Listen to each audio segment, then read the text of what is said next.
my God. I'm getting there. I'm getting there. James, this is fantastic.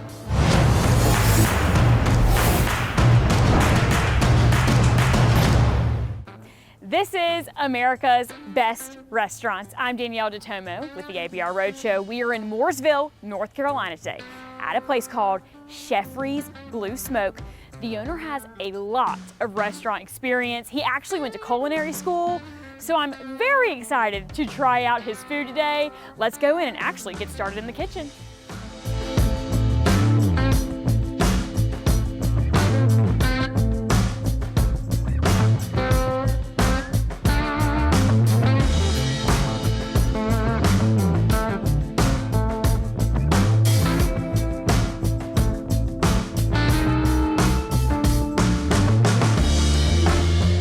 Okay, we're inside Chefry's Blue Smoke, grabbing the menu because I'm ready to see what all they offer here. Let me take you through the spot right now. Busy, y'all. Shout out to all the customers that are in here right now. He has had a line out the door since they opened up here today. Okay, and I'm seeing the kitchen in front of me, so I'm actually gonna head over here. All right, y'all. Chefry's Blue Smoke. So let me give you a little idea of what this spot is all about. So they offer, of course, barbecue. They are known for their brisket, which we are actually going to be trying here shortly when we're going to be chatting with the owner here in a little bit.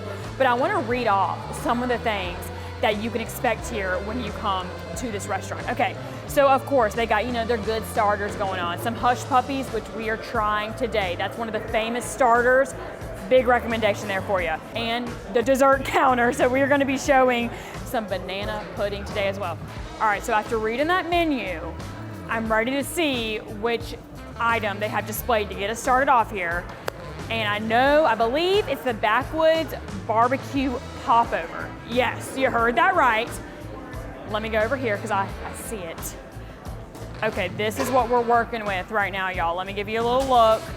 That Backwoods Barbecue Popover, unique item to the spot, something that is a must try when you come here, okay? Which means I gotta take a bite out of it, of course.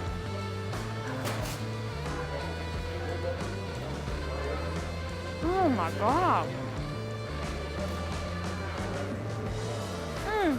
I'm getting there, I'm getting there. James, this is fantastic. I'm telling y'all, that popover, that is good. Now listen, I've only had a popover in Wisconsin, so the fact that he does the popover dish here is really unique to this area and this spot right here. I have got to learn more about this food. He actually makes a lot of the items in-house here, so we're gonna sit down with the owner here shortly. I'll tell you right now, they got that lunch rush going on, so he is hard at work making a lot of dishes for people right now. Shout out to all the awesome customers we have in here today. But I'm going to go find me a seat. I'm gonna sit down and then we're gonna chat with James and learn more about him and how he opened this awesome restaurant. Okay, we are sitting down with James now. I have more food to try here. So James, first, take me through what is displayed on this table. You already bit into it. Must have been good. Can't help it, can't help it. It's our black eyed pea hush puppies. When I created it, nobody did, but I think there's other people out there. But your typical hush puppy is dry and solid, and the black eyed peas make it moist. Give it a little crunch on the outside, and you dip it in remoulade. The key is to eat it first. Be like, and then you dip it in afterwards, and the remoulade just takes it to another step.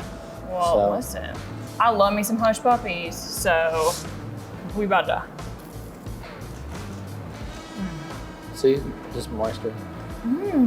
That sauce. It's good, huh? It is, man. Okay. This is the cutest thing I've ever seen. Yeah. So then dessert. We make banana pudding from scratch, so we don't use a powder packet. That's why it's a different color. It doesn't have that neon yellow to it. It's got mascarpone cheese in there, and we use things to tighten it up. So then you have the banana pudding layered with whipped cream. It's funny, I was just saying this morning, I wish I could make vanilla wafers, but someday when I get a bigger kitchen, maybe. There you go, like that. brisket. So brisket is our #1 meat, hands down, so far, the 7 months we've been open. I'm just going with my It's hand. usually the first thing we run out of too. Why not?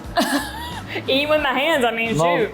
There's people that say a brisket's better than Texas. A lot of people around here aren't big sauce in North Carolina, so they like it that they can just eat it without the sauce. We serve both sides, but typically we don't ruin the brisket and do burnt ends. And because of that, it's what makes it moist. And there's a lot of our customers that like a lot of fat on the brisket anyhow, so it's easier for us to accommodate them that way as well. Oh my gosh. This, yeah. Really I mean, I know you have the sauce, but like you said, you don't really have to put sauce on this. Yes, and it's already flavorful. And then when you come here, you got 3 sauces. So this one I called it old school. It's basically our semi-sweet one. And then this one's called lip smacking.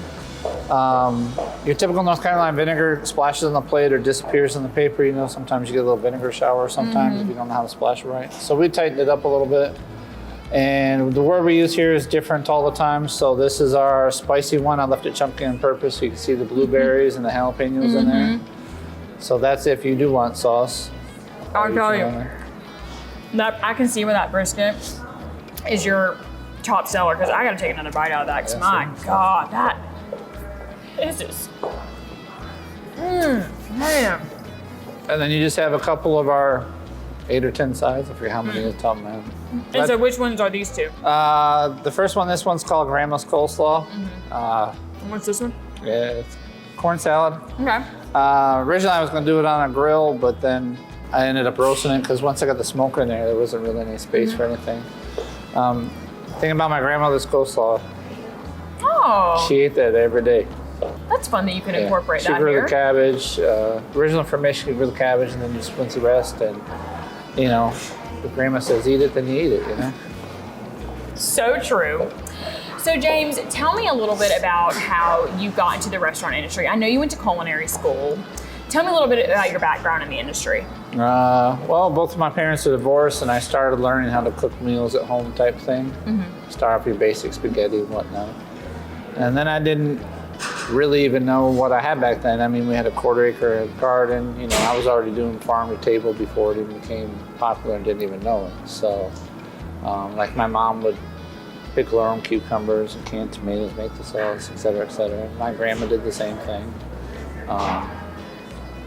You know, and then my dad's side, they're both his grandparents, great-grandparents, they're all farmers and stuff. So I guess by the time I got up, I didn't even know what I was going to do because there was no farms left and there was none of the other things. So I just saw an ad for Johnson Wales and ended up getting a bachelor's degree, went to one in Miami and Providence. And then I just didn't look back. I mean, I've been doing it for 25, 30 years, something like that. I lost count after 2025, to be honest. Yeah. I mean, you basically, you've been doing it for so long now. It's like, what year did I start? I just be like, it's most of my life. Just yeah. Forget the numbers. Right? Yeah. Do you even know what age you were when you, worked in your first restaurant? I was 16. Okay. That sounds, so that sounds about right. You usually get started as a teenager. I started off in the dish tank like anybody else. And I tried to tell my dishwasher, y'all got a maid then. Back then, they literally just dumped everything in the bus bin, the trash, the silverware, the knives, everything. Yep. So, and then as soon as the chance got to open up, you know, a guy didn't show up, I jumped on prep and a bunch of crew didn't show up on the line and happened to be a couple days after and 3 big busloads showed up and I did that all by myself too. So, you know, and then after that, I just said, I'm just gonna go to Johnson Wales and go from there. And you have a wife. You have a wife and is it 1 kid you have? Yeah, 1 kid. How old's your kid? She'll be 6 this month actually. Okay. She's cute, but she's the pistol. Sounds like a kid. Is she in the restaurant a lot, running around? Yeah. Oh man, nothing like taking your patience to another level. Yep. Yeah. This is her area to play probably. She just has a fun time. She wants to run the food. She wants to do the dishes. She wants to do jumping jacks. Trying to explain to the people here. So, but I just know she's just happy to be here. And, you know. That's all. She's a kid. She may want to be a restaurant owner in her future, so she is learning young. You never know. Maybe. I want her to be whatever she wants to be. True. That's it. That's That's important right there. I like that. Wasn't it like people in the community, were they talking to you about like, hey, we need a good barbecue spot? Yeah, a lot of my friends, when I started doing things during COVID, making the sauces and the hush puppies just for fun, I had created them way before, but never got super serious about like hitting the recipes a little harder. And then once they tried them, they're like, you should put a barbecue restaurant. I'm like, and they're like, there's nothing on this side of town. And then this one was on this side of town, so here we are. Yeah, and there's a lot happening in the area we're in right now. It is a really cool location that you got here. Yeah. So there's a lot going on in this area. Well, listen, we appreciate you having us here today. Really great spot you got here. So if people want to keep up to date with things you have going on, would you say like your Facebook page is probably the best way? Our Facebook page is the best way, definitely. Okay. And that's just Chefry's Blue Smoke. Correct. All right. Well, listen, thank you. We've had a great time. We appreciate you. All right. Appreciate you coming. Of course. Chefry's Blue Smoke right here in Mooresville, North Carolina. I'm telling you what, the owner has got it going on, and that man knows how to cook some good food. They are one of America's best restaurants. For the ABR Roadshow, I'm Danyel. We'll see y'all next time.